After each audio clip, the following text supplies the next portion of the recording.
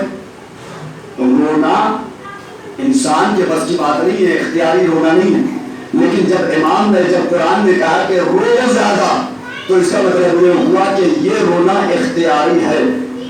لیکن چھٹے امام حضرت امام جعفر صادق علیہ السلام امام کے مشہور صحابی جناب مفضل نے سوال کیا کہ مولا یہ بتائیے کہ آدمی روتا کب ہے اور ہنستا کب ہے؟ یہ رونے کا مرکز کیا ہے اور ہنسنے کا مرکز کیا ہے؟ امام نے فرمایا کہ رونے کا تعلق ہے دل سے، ہنسنے کا تعلق دل سے نہیں ہے۔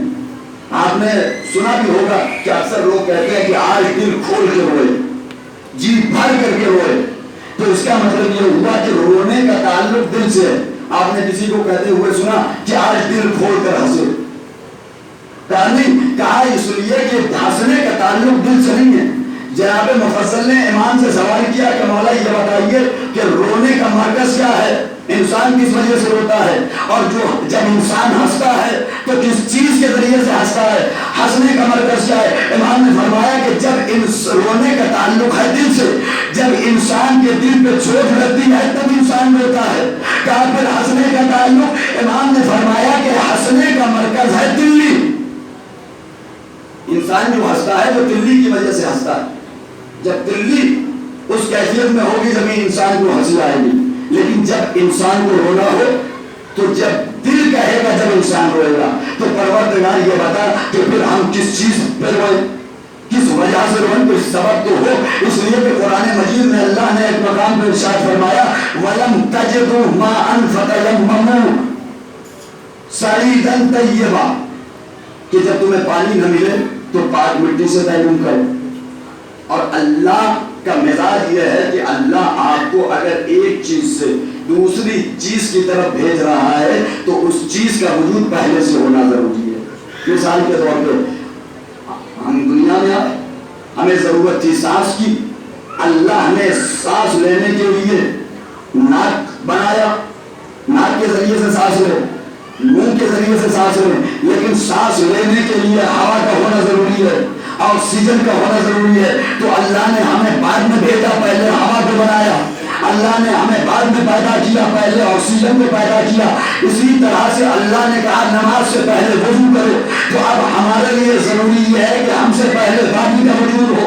جب اللہ نے کہا اگر پانی نہ ملے تو پاک مٹی سے تیمم کرو، تو اس کا مطلب یہ ہوا کہ پاک مٹی کا بھی ہونا ضروری ہے۔ تو اب اللہ یہ کہہ رہا پروردگار تو کہہ رہا ہے رو، تو رونے کے لیے کسی سبب کا ہونا تو ضروری ہے۔ آخر ہم کس وجہ سے روئے بھائی؟ جب تک سبب نہیں ہوگا، جب تک ہم رو نہیں سکتے۔ اسی لیے تو اللہ کو مسبب الاسباب کہا گیا کہ انسان کو جس چیز کی ضرورت تھی اللہ نے انسان کو بعد میں پیدا کیا، پہلے ان تمام چیزوں کو پیدا کیا۔ تو پروردگار یہ بتا کہ ہم کس وجہ سے روئے، کس سبب سے روئے؟ کوئی ایسا ذریعہ تو ہونا چاہیے تھا جس کو ہم یاد کر کے روئے۔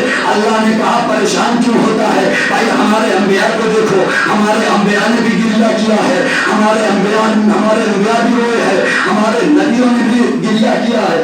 میں نے کہا پروردگار تیرے انبیاء روئے، تیرے نبی روئے، لیکن ایک بات تو طے ہے کہ تیرا نبی کبھی تیرے فراق میں رویا، کبھی ابدیت کے مطالبے کے لیے رویا، کبھی بیٹے کے لیے رویا، کبھی جنت سے نکل جانے پہ رویا، کبھی اپنی زوجہ کو کی جدائی میں رویا۔ پروردگار ہم کس بات پہ روئے؟ کوئی ایسا سبب تو ہو۔ علماء سے پوچھا، علماء نہ بتا سکتے۔ ہاں علماء نے اتنا لکھا کہ ایک سبب ہے کہ جس سبب پہ 1,24,000 انبیاء نے گریہ کیا ہے، وہ کون سا سبب ہے؟ کہ ہاں وہ قربانی حسین، قربانی حسین کرو۔ لیکن میں نے اور آگے کا سفر کیا، میں نے کہا پروردگار کوئی ایسا سبب تو ہمیں نہ ملا جو قرآن بتائے یا تو بتائے یا تیرا رسول بتائے۔ تو میرے عزیزوں، جب میں نے تاریخ کی ورق گردانی کی کہ آخر کس مقام پہ رویا جائے، کس سبب سے رویا جائے، کس ذریعے سے گریہ کیا جائے، تو علامہ نجم آفندی کا ایک شعر ملا کہ یہ خدا سے دل جو مل جاتا خدا کی یاد سے، کام لیتے کس لیے شبیر کی رودات سے۔ علامہ کا شعر میں پڑھ کے سہارا دیا۔ ادھر سے علماء نے بتایا کہ نہیں، اگر رونا ہے تو رونے کے لیے سب سے بہترین سبب ہے کربلا۔ قربانی حسین کو یاد کر کے رو، تمہارا رونا قبول ہو جائے گا۔ میں نے کہا پروردگار یہ آج کل کے لوگوں کو، آپ کی بات نہیں کر رہا ہوں، یہ آج کل کے لوگوں کو اس بات پہ یقین نہیں ہے کہ یہ رونا، یہ ہماری آنکھوں سے بہنے والا آنسو ہمیں جنت تک لے کر کے جا سکتا ہے۔ حوالہ کہ سنو، یہ اس دور کے لوگوں کی بات نہیں ہے۔ اس دور میں بھی ایک بہت بڑی ہستی تھی، ایک بہت بڑی شخصیت گزری ہے، وہ بھی عالموں میں سے گزری ہے۔ ان کے بھی ذہن میں بس اتنا خیال آیا تھا کہ چھٹے امام حضرت امام جعفر صادق علیہ السلام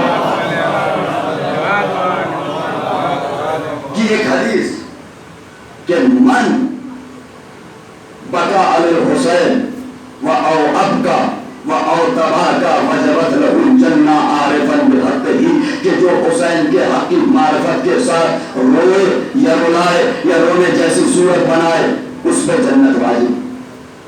تاریخ تشیع کا بہت بڑا نام ہے علامہ ہلی علیہ الرحمہ کا۔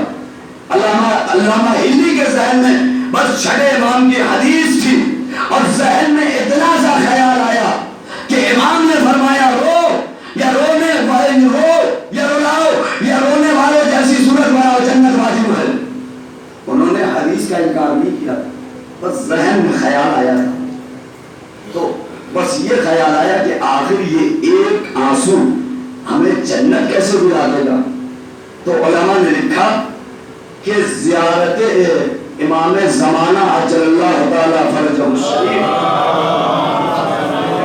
سے ملاقات کا کہ جو ذریعے ہیں، ذرائع ہیں، اس میں سے ایک چیز ہے 40 شب جمعہ امام حسین کے قبر کی زیارت۔ اگر کوئی آدمی مسلسل 40 شب جمعہ کسی مسئلے کو ذہن میں رکھ کر کسی بھی چیز کی نیت سے اگر مسلسل 40 شب جمعہ امام کی قبر پہ حاضری دے گا تو ایک نہ ایک شب جمعہ امام سے ملاقات ہوگی۔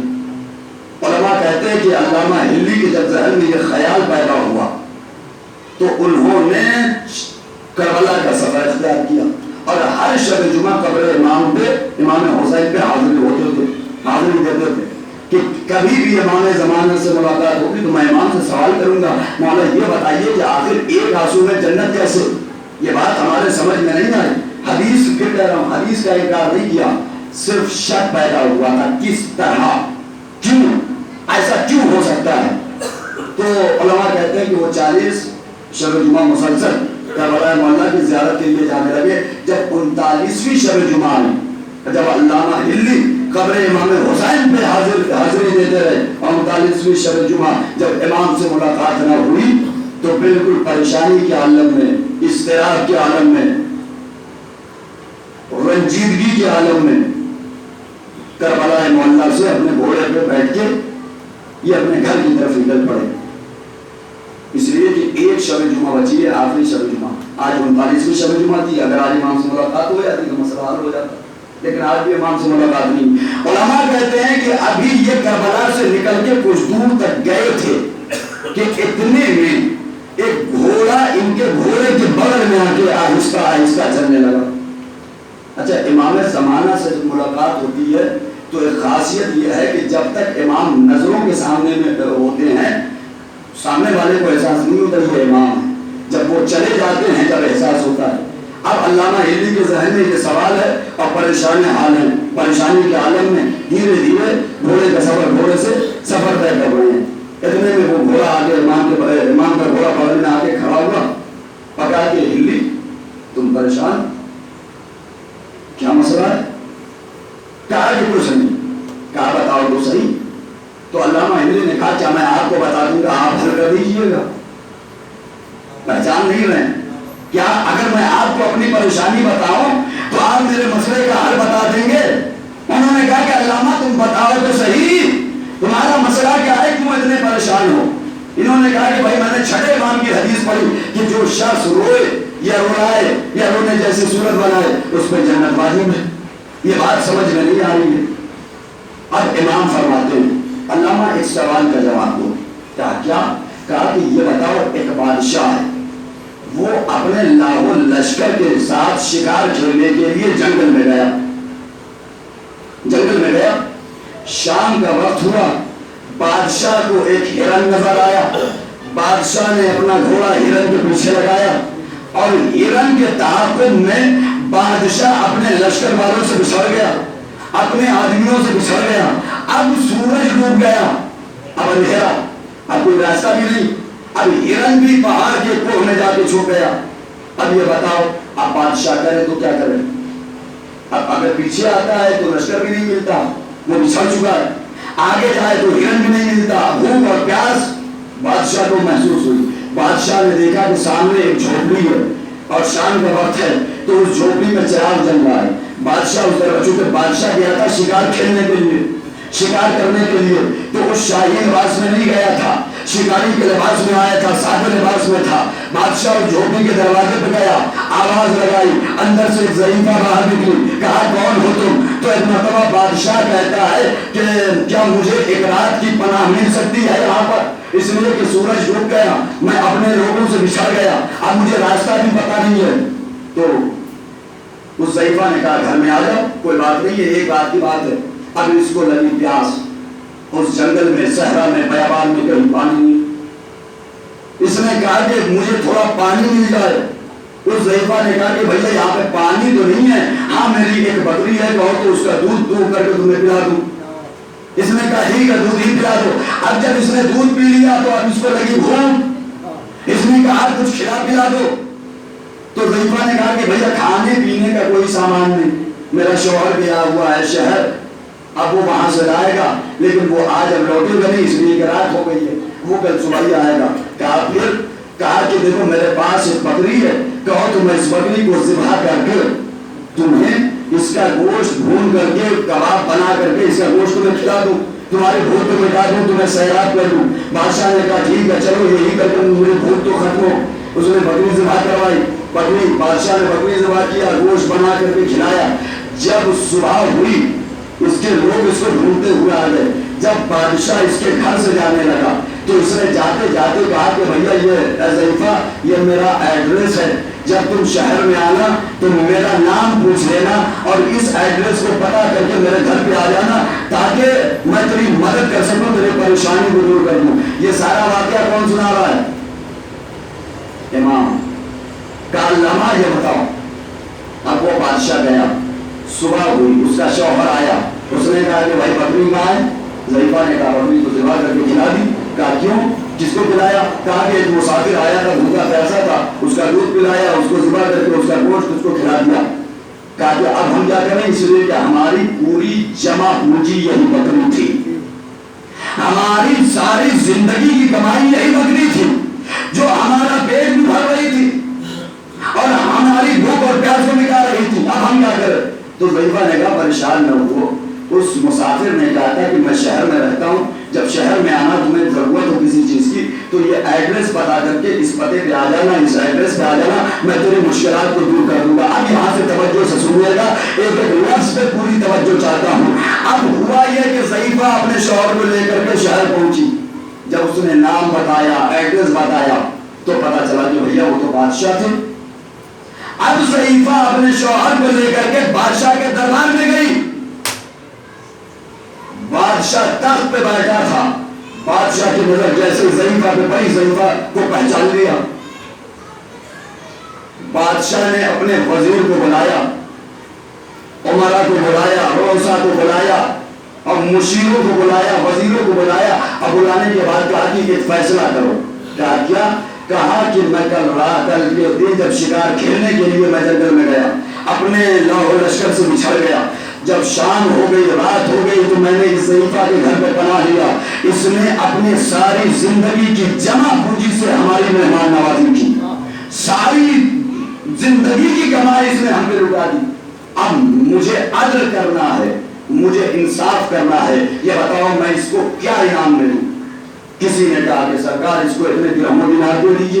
کسی نے کہا کہ اس نے ایک بکری کھلائی ہے, آپ کو ذبح کی ہے, آپ اسے 1000 بکری دے دیجیے.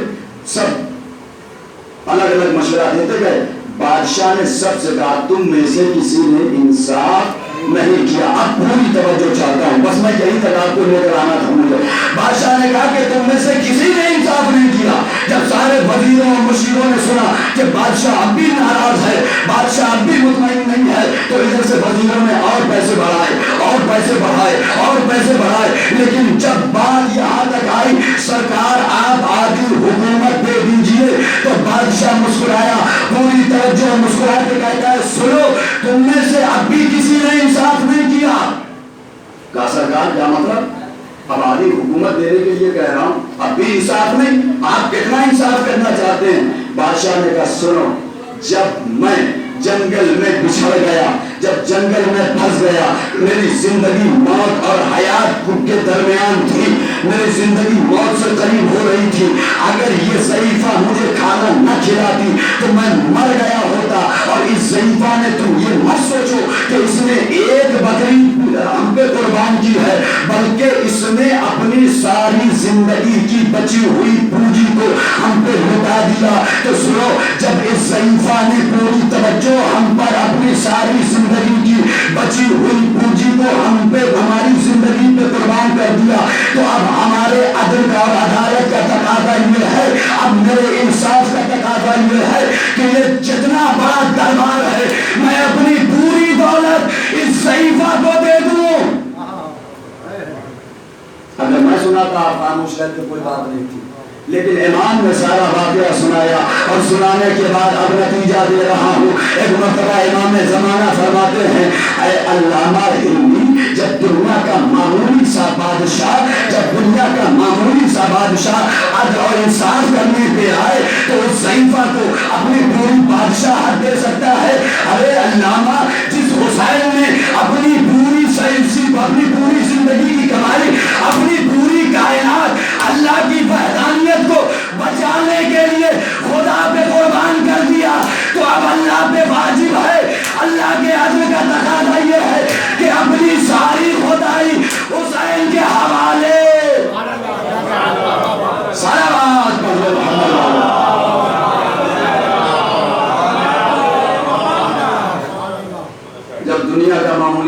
بادشاہ انصاف کرنے پہ آئے تو ضعیفہ کو اپنی پوری حکومت دے سکتا ہے. تو جس حسین نے اپنا پورا بھرا گھر، اپنی ساری زندگی کی کمائی، آباء و اجداد کی کمائی اللہ کے دین پہ قربان کر دیا، تو اب اللہ کے عدل کا تقاضا یہ ہے کہ اللہ اس خدائی کو حسین کے حوالے کر دے. کل پرسوں کی مجلس یاد ہے، کل کی مجلس یاد ہے؟ اب سمجھ میں آیا آسمان کے رہنے والے قبر حسین پہ کیوں آتے ہیں؟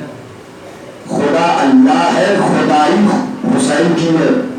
اب بات آ گئی ہے تو ایک جملہ، اب آپ کی خاموشی اتنی بھی اچھی چیز نہیں ہے، اب بات خدائی تک آ گئی ہے تو آپ کی خاموشی کو توڑنے کے لیے ایک جملہ میں عرض کیے دیتا ہوں. پوری کائنات میں 4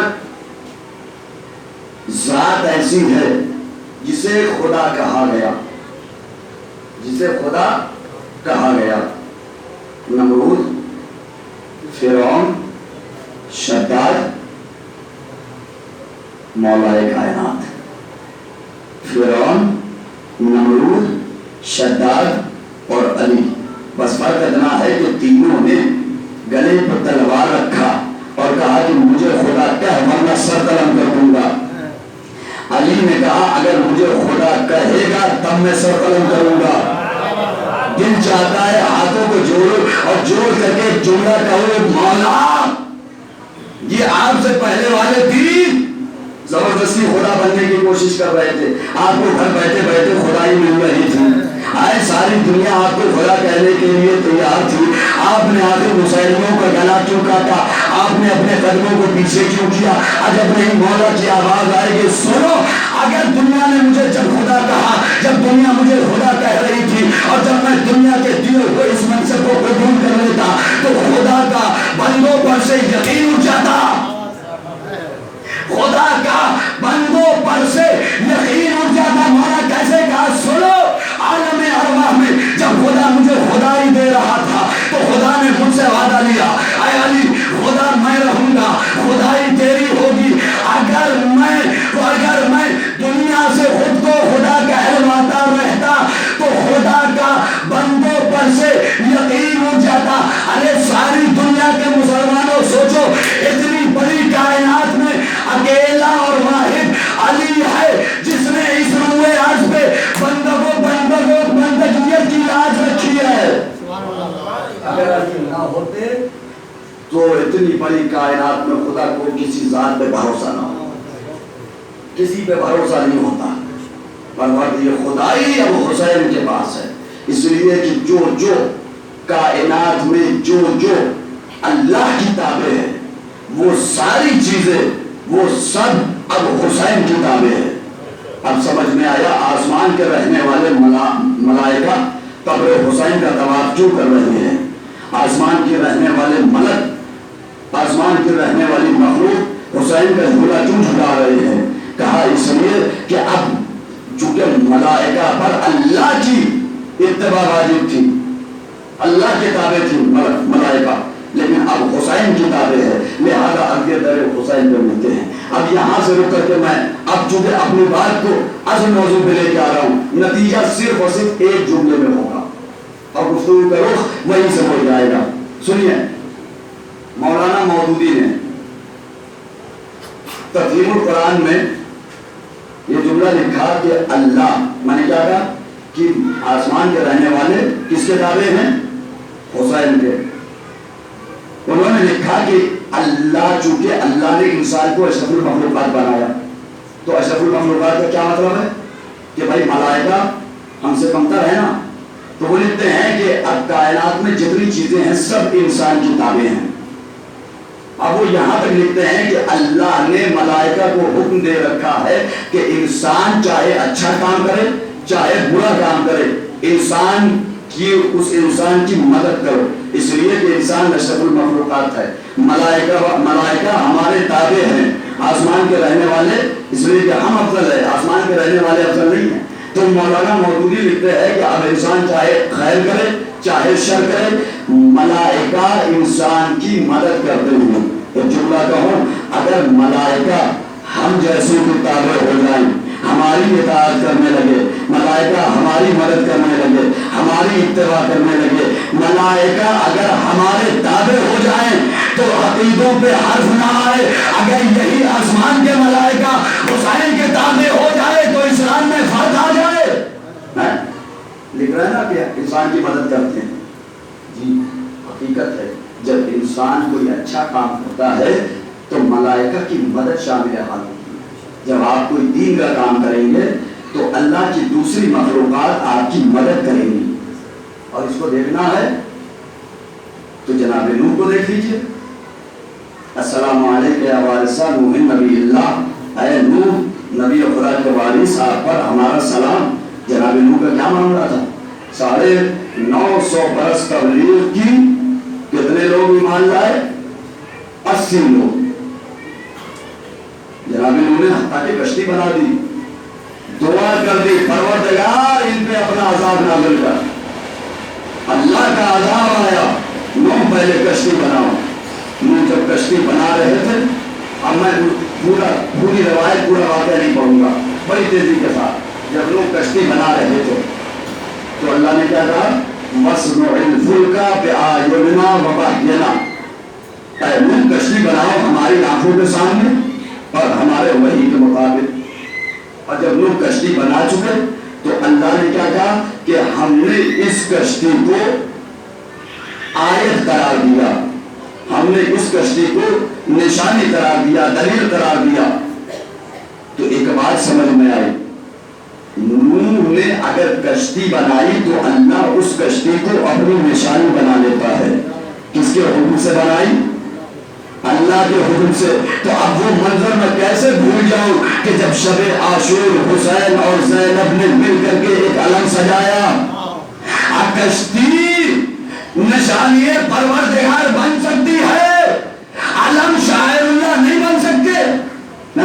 وہاں حسین نے علم بنایا، یہاں انہوں نے کشتی بنائی۔ اچھا جب کشتی بن گئے تیار ہو گئے، کیا کہا اللہ نے؟ نوح اب آواز لگاؤ، آواز لگاؤ کہ جس کو بھی نجات چاہیے کشتی میں آ جائے، جس کو بھی نجات چاہیے کشتی میں آ جائے۔ سنیے گا، انہوں نے آواز لگائی، ساری مخلوق آ گئی۔ ایک جوڑا خنزیر کا جنگل میں چل رہا تھا، گھاس کھا رہا تھا، تو جو مادہ تھی اس نے کہا نر سے کہ بھائی نبی خدا بلا رہے، تم کیوں نہیں جا رہے؟ چلو ہم بھی چلتے ہیں۔ تو اس خنزیر نے کہا کہ ہم ہیں نجس اور ہمارا جانا صحیح نہیں ہے۔ تو جو مادہ تھی اس نے کہا کہ اگر نبی خدا کو یہ شرط لگانی تھی تو نبی خدا یہ کہتے سب آئے خنزیر نہ آئے، سب آئے خنزیر نہ آئے۔ لیکن سنو، نبی نے سب کو بنایا ہے، سب میں تو ہم بھی ہیں، لہذا خنزیر بھی آ گئے۔ تو ایک بات تو سمجھ میں آ گئی کہ اگر نبی بلائے تو جو سب سے نجس العین ہے وہ بھی نجات کے لیے نبی کی کشتی میں آ جاتا ہے۔ ارے وہ کتنا بڑا نجس العین تھا کہ نبی بلاتے رہے، یہ بھاگتے رہے۔ جو سب سے نجس العین ہے، جسے انسان دیکھنا گوارا نہیں کرتا، پسند نہیں کرتا، یہ بھی چلایا آگے کشتی میں۔ اب بات آ گئی ہے تو جملہ سنیے بڑی تیزی کے ساتھ، پھر میں آخری مرحلے میں داخل ہو جاؤں گا۔ کشتی چلی، کوہ جودی پہ ٹھہری۔ اب دیکھیے عقیدہ، عقیدہ کیا ہوتا ہے۔ جب کشتی ٹھہری تو جناب نوح جب اترے ہیں زمین پہ تو سوچا کہ چلو ایک مرتبہ زمین کا معائنہ کر لیا جائے کہ کیا ہے ماجرا۔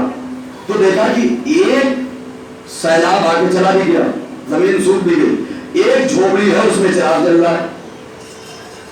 اچھا جب جناب نوح کشتی بنا رہے تھے تو اس جھوپڑی میں بڑھیا رہتی تھی، وہ بار بار آ کے پوچھتی تھی نبی خدا کیا کشتی تیار ہو گئی ہمارے؟ تو جناب نوح کہتے تھے کہ دیکھو جب سیلاب آئے گا ہم بلائیں گے تمہیں، تم آ جانا۔ اس کو یقین تھا کہ جب بھی عذاب آئے گا نوح ہمیں بلائیں گے تو ہم جان چلے جائیں گے، ہم عذاب سے بچ جائیں گے۔ جناب نوح نے دیکھا کہ ارے بھائی اتنا بڑا سیلاب آیا، ساری دنیا ہلاک ہو گئی، آدھی دنیا، پورا شہر ہلاک ہو گیا، اب ماجرا کیا ہے؟ یہ جھوپڑی کیسے بچ گئی؟ گئے دروازہ کھٹکھٹایا، آواز کا کون کہا؟ میں نوح نبی خدا۔ بڑھیا کی آواز آئی، کیا آ جاؤں؟ جناب نوح حیرت میں پڑ گئے، کیا بات ہے تمہیں پتا نہیں عذاب نہیں آیا یہاں پہ؟ کہا کہ آپ نے کہا تھا آپ نے کہا تھا کہ جب عذاب آئے گا کشتی چلے گی تو ہم تمہیں بلا لیں گے، اے نوح ہم تو انتظار میں بیٹھے ہیں، آپ ہمیں کب بلائیے؟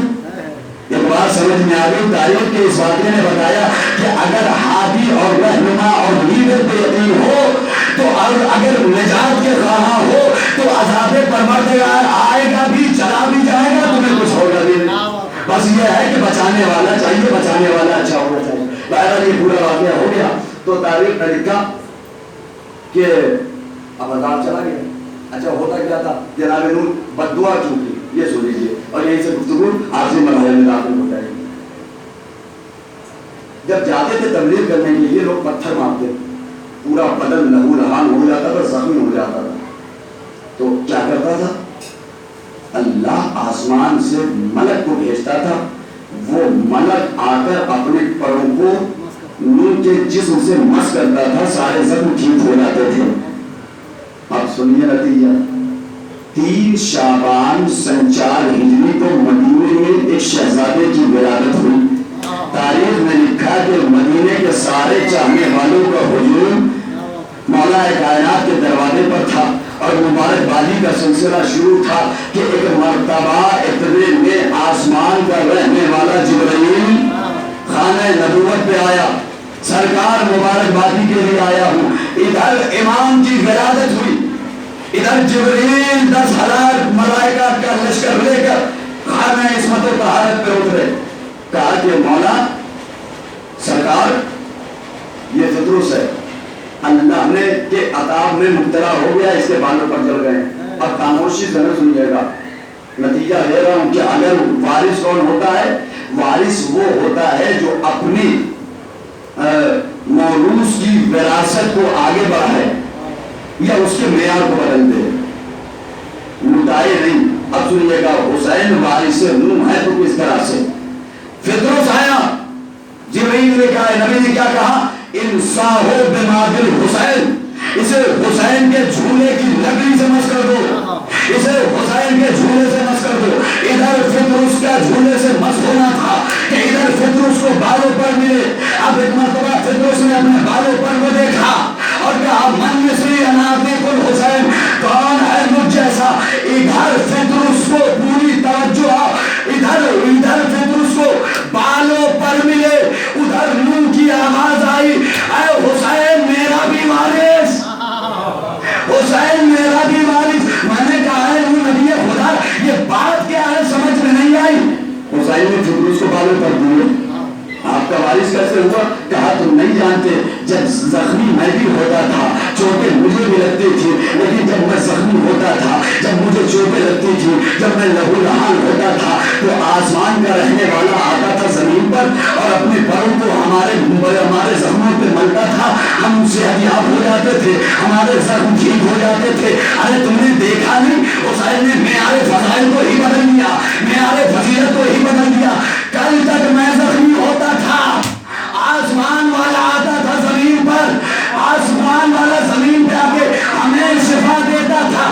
ارے اب آج زمین پہ حسین آئے، آسمان والا آئے گا، یہاں سے شفا لے کر جائے گا۔ صلوات پڑھتے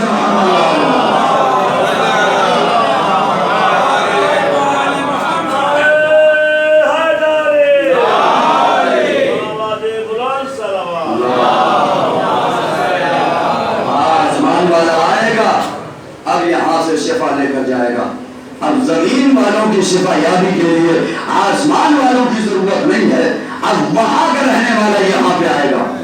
اب ایک جملہ اس کے بعد رکھتے مسائل کیا کہا ہے نبی نے؟ انصاحو بمادل حسین، حسین کے جھولے سے مس کر دو۔ میں کہوں گا سرکار امام حسین آپ کے آغوش مبارک میں تھے، امام حسین کے جسم مطہر سے مس کرا دیا ہوتا۔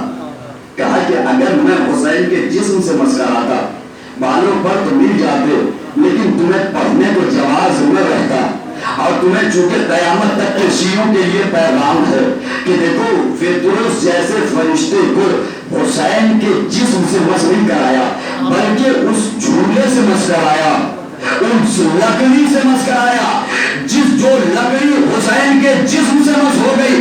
میں دنیا والوں کو بتانا چاہتا ہوں کہ سنو،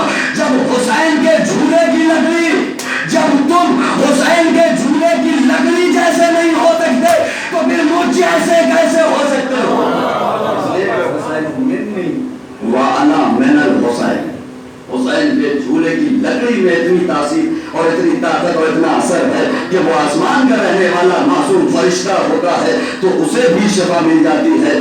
اور تاکہ تمہیں پڑھنے کو جواز تو رہے, اگر میں حسین کے جسم سے مس کراتا تو حسین کا جسم سن 61 ہجری تک رہتا, لیکن سن 61 ہجری کے بعد تم کہاں جاتے؟